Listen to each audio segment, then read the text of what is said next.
ธังสรณังคัจฉามิธัมมัง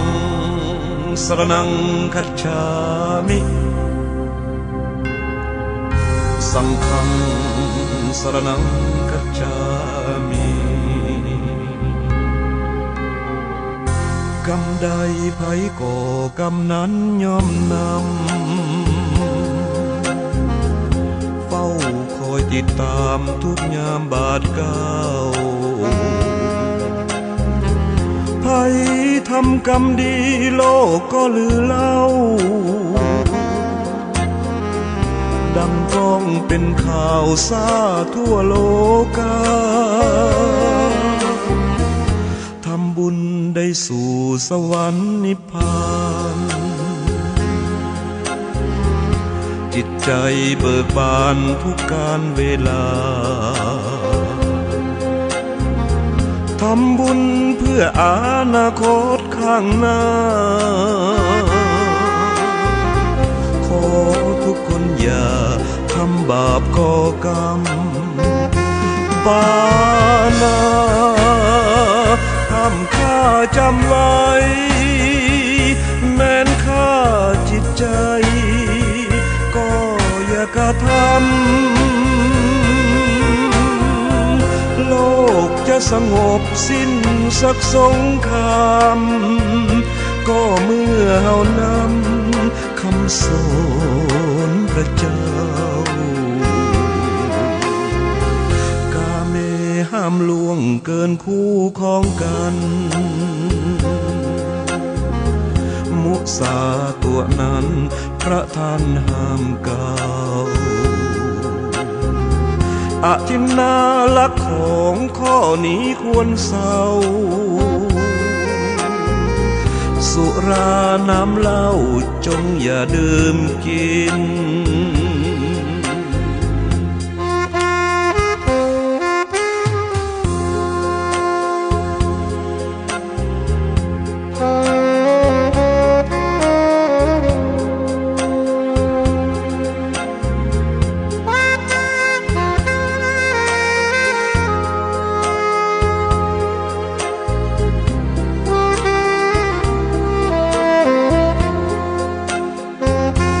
ปานา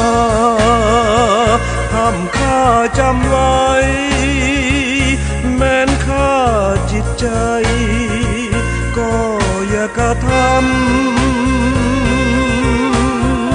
ำโลกจะสงบสิ้นสักสงครามก็เมื่อเฮานำคำสอนพระเจ้าห้ามล่วงเกินคู่ของกันมุสาตัวนั้นพระท่านห้ามกล่าวอทินนาลักของข้อนี้ควรเศร้าสุราน้ำเหล้า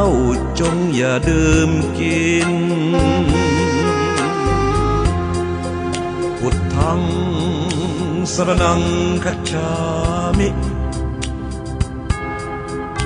ธัมมังสรณังคัจฉามิสังฆังสรณังคัจฉามิพุทธังสรณังคัจฉามิธัมมังสรณังคัจฉามิสังฆังสรณัง